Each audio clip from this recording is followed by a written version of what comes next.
Assalomu alaykum. Yaxshimisizlar azizlar? 2 oydan beri remont qilyapmiz o'zimizcha.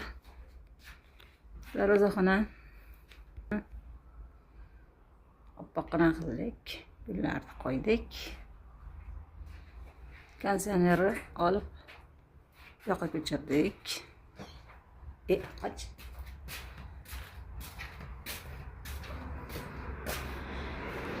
Deyarli tinmadik.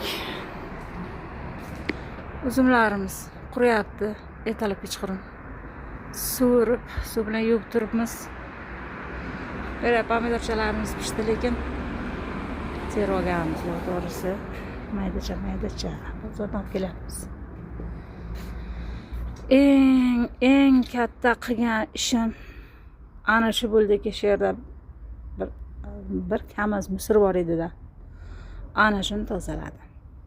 Bu qolganlari endi tosh bilan, katta tosh, mayda tosh, ular semenga bir narsaga ishlatiladi. Faqat mana shu yerdagi tutni tagini olish kerak. Keyin ustoz olib kelib ishlatganimda mana shu betonni qo'parmagan ekan, aytdim. Oxirigacha qo'parmagan ekan, endi buni olish kerak.